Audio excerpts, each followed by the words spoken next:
नमस्कार भागवत कथा यूट्यूब चैनेले आपनादेर प्रत्येकके जानाई सुस्वागतम।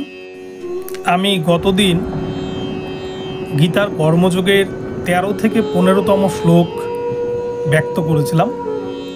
आजके आमी आमार दर्शक बंधुदेर जन्य गीतार कर्मयोगेर 16 থেকে 18তম श्लोक এই ভিডিওতে ব্যক্ত করতে চলেছি।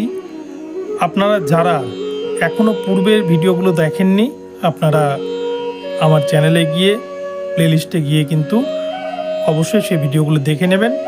ওখানে পরপর সাজানো আছে সমস্ত ভিডিও। তাহলে আপনারা কিন্তু গীতার যে মূল সারবস্তু গীতার কর্মযোগে কি বলতে চাওয়া হয়েছে সেটি আপনাদের কাছে খুব সহজভাবেই উপস্থিত হবে। তো চলুন তাহলে আমরা আজকে দেখে নিই যে গীতার 16 নম্বর শ্লোকে ভগবান শ্রীকৃষ্ণ অর্জুনের উদ্দেশ্যে কি বার্তা দিয়েছেন। শ্রী ভগবান উবাচ এবং প্রবর্তিতাং চক্রং নানুবর্তয়তি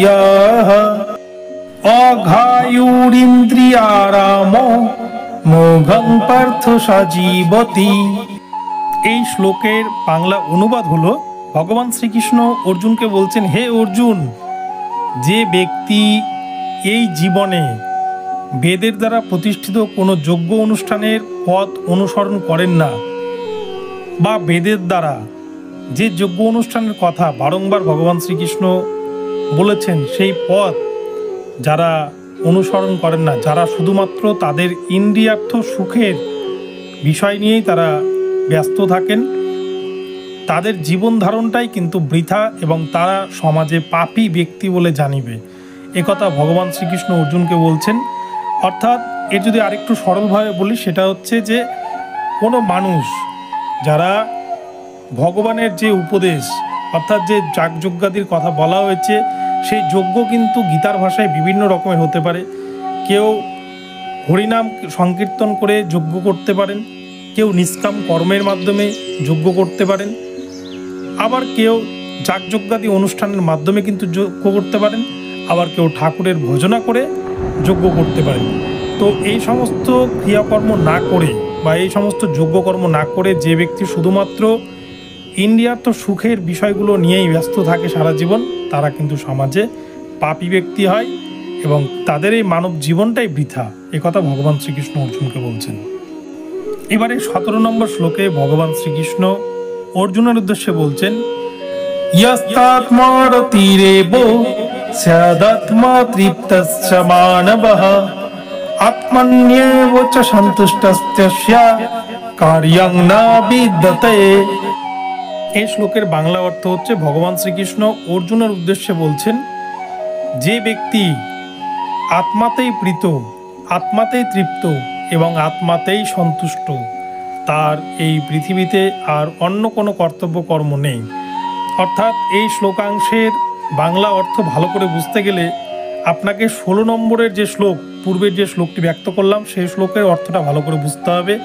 সেখানে যেমন ভগবান শ্রীকৃষ্ণ অর্জুনের উদ্দেশ্যে বলছেন যে যে ব্যক্তি যজ্ঞকর্ম অনুষ্ঠান না করে তারা শুধু নিজের ইন্দ্রিয়ার্থ সুখ ভোগ্য বিষয় নিয়েই ব্যস্ত থাকে সারা জীবন, তাদের মানব জীবনটাই যেমন বৃথা, ঠিক 17 নম্বর শ্লোকে কিন্তু বলছেন ভগবান শ্রীকৃষ্ণ অর্জুনকে, অপরপক্ষে যে ব্যক্তি আত্মাতেই তৃপ্ত, আত্মাতেই প্রীত এবং আত্মাতেই সন্তুষ্ট, অর্থাৎ যে ব্যক্তি মানব জীবনে জন্ম নিয়ে তিনি সন্তুষ্ট, তিনি সমস্ত কিছু ভগবানকে অর্পণ করেছেন, এই পৃথিবীর সমস্ত কিছুতেই তিনি কিন্তু সন্তুষ্ট, তিনি শুধু পরমাত্মা ছাড়া আর কোনো কিছুই জানেন না, সেই ব্যক্তিকেই ভগবান শ্রীকৃষ্ণ উত্তম ব্যক্তি বলেছেন এবং তার এই পৃথিবীতে কোনো কর্তব্য কর্ম নেই এটা বলেছেন।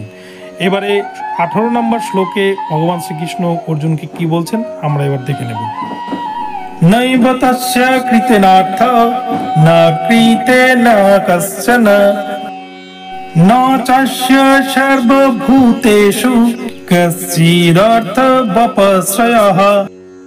এই শ্লোকের দ্বারা ভগবান শ্রীকৃষ্ণ অর্জুনের উদ্দেশ্যে বলছেন যে হে অর্জুন, যে মানুষ এই পৃথিবীতে জন্ম নিয়ে তার যে আসল স্বরূপ তিনি তা উপলব্ধি করতে পেরেছেন যে তিনি হচ্ছেন ভগবান শ্রীকৃষ্ণের নিত্য দাস, যে ব্যক্তি বুঝতে পেরেছেন যে শ্রীকৃষ্ণের সেবা করাটাই হচ্ছে একমাত্র কর্তব্য কর্ম, বা যজ্ঞ অনুষ্ঠান করা বা ভগবানের ভজনা করাই হচ্ছে একমাত্র কর্তব্য কর্ম এবং নিষ্কাম কর্ম করাই হচ্ছে একমাত্র কর্তব্য কর্ম, সেই ব্যক্তিকে কিন্তু কারো ওপর নির্ভর করতে হয় না, সেই ব্যক্তি জগতে শ্রেষ্ঠ ব্যক্তি বলে পরিচিত হয়।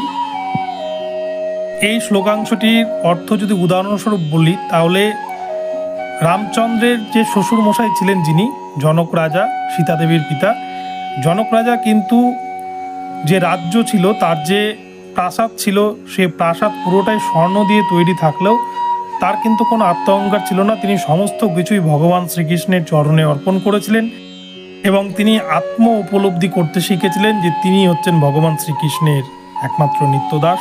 সেই জন্য কিন্তু তাকে আর জগতে কোনো কর্ম করার প্রয়োজন পড়েনি, তিনি কিন্তু জগতের শ্রেষ্ঠ ব্যক্তি হয়েছেন।